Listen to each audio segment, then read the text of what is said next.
बिस्मिल्लाहिर्रहमानिर्रहीम। अस्सलाम वालेकुम दोस्तों, आज की वीडियो आपके लिए बहुत ही इम्पोर्टेंट होने वाली है, बहुत ही अहम होने वाली है। अगर आप इस वीडियो को एंड तक देखते हैं और मेरी बताई हुई चीज़ों को फॉलो करते हैं तो मैं 1000% आपको श्योरिटी देता हूं कि आप ट्रेडिंग की फील्ड में रहती हैं तो आप तब भी ओवरऑल प्रॉफिट में रहेंगे। आज के बाद आपका कभी लॉस नहीं होगा, मैं ये श्योरिटी से कहता हूँ। बस आपने वीडियो को एंड तक देखना है और समझना है जो मैं आपको समझाना चाह रहा हूँ। आज का हमारा टॉपिक है व्हाट इज रिस्क मैनेजमेंट। हमने सबसे पहले अपने रिस्क को मैनेज करना होता है and how much. Forex trading हो या क्रिप्टो ट्रेडिंग हो, उसमें इंशाल्लाह आप 100% प्रॉफिट बनाएंगे।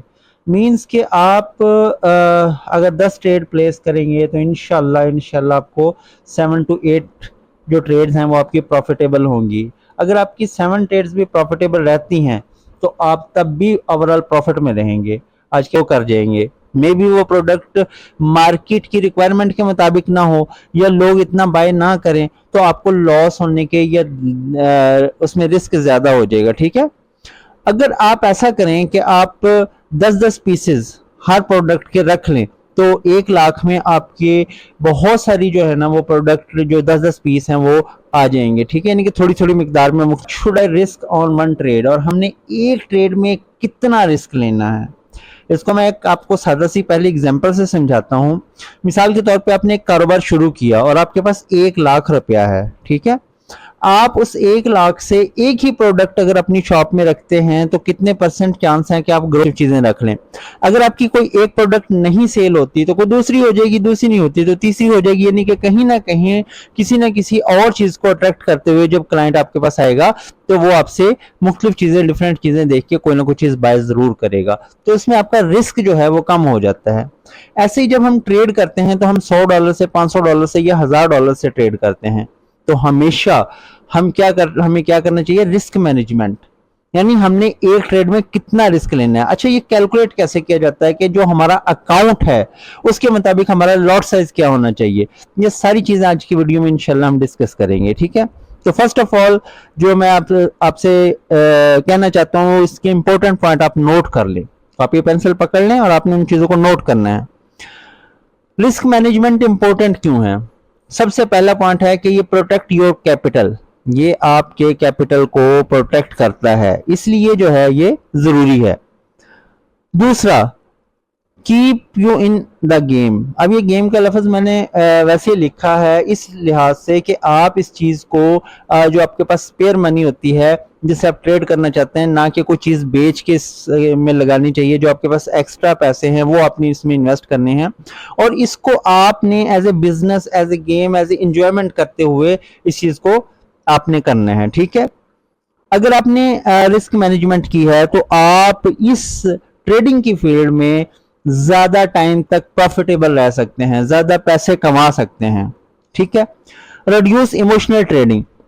क्योंकि हमने रिस्क मैनेजमेंट किया होता है तो हमारे इमोशंस खत्म हो जाते हैं। क्योंकि जब हम ट्रेड प्लेस करते हैं तो हमें पता होता है कि इसमें हमने कितना रिस्क लिया है, हमारे कितने डॉलर का, अगर लॉस हुआ तो कितने डॉलर का होगा, प्रॉफिट हुआ तो कितने डॉलर का होगा। ठीक है, तो इसका मतलब ये है कि आप मुसलसल एक चीज को जो है उसमें ग्रो कर रहे होते हैं, ना कि एक ही ट्रेड में आप या 2 ट्रेड में अपने पूरे के पूरे अकाउंट को वॉश कर देते हैं।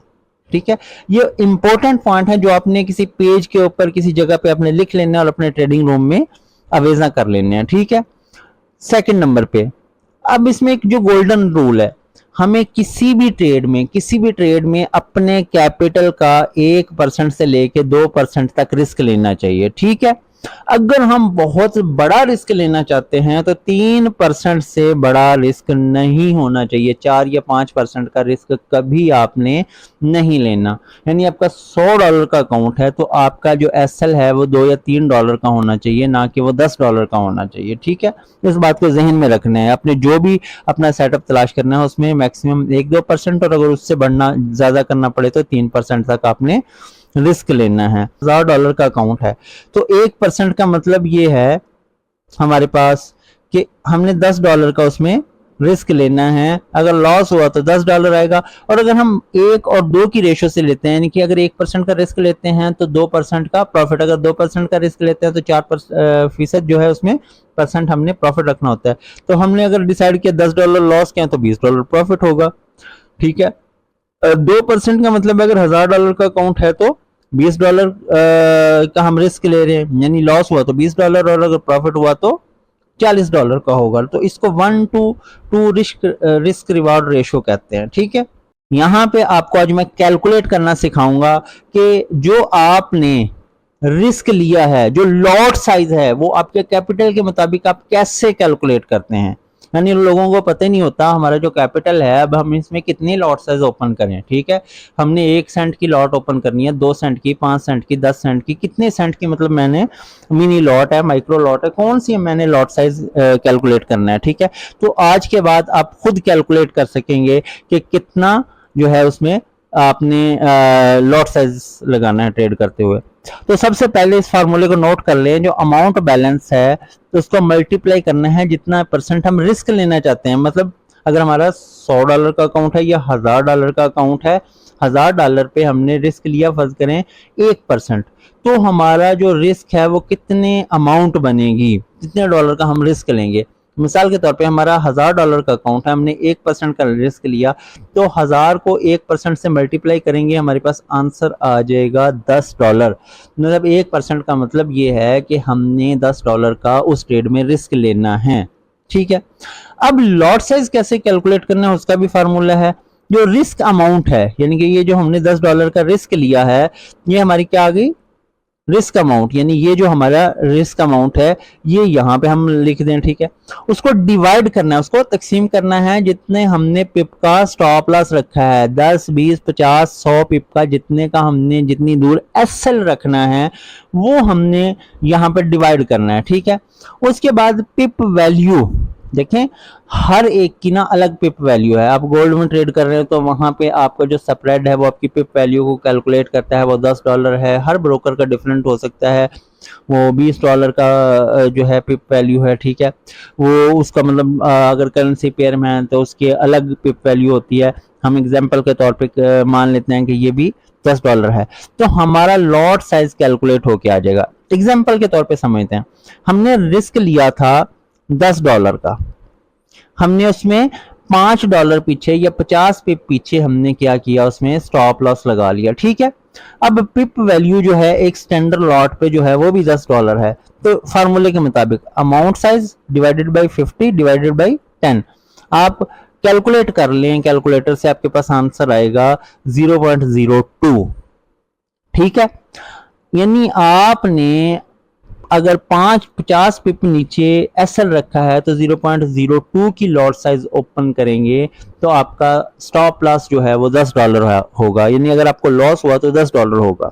ठीक है, तो ये फार्मूला है कैलकुलेट करने का रिस्क। ठीक है, उम्मीद है कि आपको बड़े अच्छे से समझ आएगी। जो अहम चीजें हैं जो हमने जिनको अवॉइड करना है, जिनसे बचना है, ये पॉइंट भी आपने अपने ट्रेडिंग रूम में लाजमी लगाना है। ठीक है, लिख के किसी चार्ट पे लगा लें, किसी पेज के ऊपर लिख के लगा लें, जब भी ट्रेडिंग करने लगे तो ये लाजमी आपके सामने से ये पॉइंट्स गुजरने चाहिए। सबसे पहले अगर हम मैक्सिमम रिस्क ले रहे हैं तो 3%, जो मैंने पहले बताया था 3% से ज्यादा का रिस्क ना हो। स्टॉप लॉस लगाए बगैर कभी ट्रेड नहीं करनी। अगर आपने स्टॉप लॉस लगाए बगैर ट्रेड की तो आप अपने खुद जिम्मेदार होंगे नुकसान के। आपका अकाउंट पूरे का पूरा वॉश हो जाएगा। आप 2, 3, 4, 5 ट्रेड्स में प्रॉफिट भी बनाते हैं, लेकिन उसके बाद भी एक गलती आपके अकाउंट को वॉश कर देगी। आपने कभी भी रिवेंज ट्रेडिंग नहीं करनी। देखिए, उससे बचने का सिंपल सा तरीका है, हमने ट्रेड प्लेस की, स्टॉप लॉस लगाया, टेक प्रॉफिट लगाया, ट्रेड को छोड़ दिया। अब हम बेशक ट्रेड को ना देखें, अब हम बेशक अपने काम में मसरूफ हो जाएं, अब बेशक हम ट्रेड को देखें। हमने बार बार ट्रेड नहीं प्लेस करनी, हमने उसमें जो रिस्क लेना था हमने फिक्स कर दिया। अब हम रिवेंज ट्रेडिंग से बच जाएंगे। अब हम नीचे मार्केट अगर आपके मुखालिफ भी आती है, आप दोबारा ट्रेड नहीं करेंगे, आप रिवेंज ट्रेडिंग नहीं करेंगे। ठीक है। उसके बाद ओवर ट्रेडिंग, यानी आपने अगेन जैसे फर्ज करें बाय किया, मार्केट नीचे आ गई, फिर बाय कर दिया, फिर नीचे आ गई, फिर बाय कर लिया, ये बार बार ओवर ट्रेडिंग नहीं करनी, ठीक है। लॉट साइज बड़ा नहीं करना। आप गलतियों को मैनेज करना सीख जाएंगे, अपने रिस्क को मैनेजमेंट करना सीख जाएंगे, तो मैं श्योरिटी से कह सकता हूं कि आप 95% से निकल के 1% ट्रेडर्स में आ सकते हैं। लेकिन क्या है, आप ये गलतियां बार बार रिपीट करते हैं, जिसकी वजह से हमेशा आपको लॉसेस का सामना करना पड़ता है और हमेशा आप अपने कैपिटल को ज़ाया कर देते हैं। जज़ाकल्लाह, उम्मीद है आपको बहुत अच्छे से समझ आई होगी।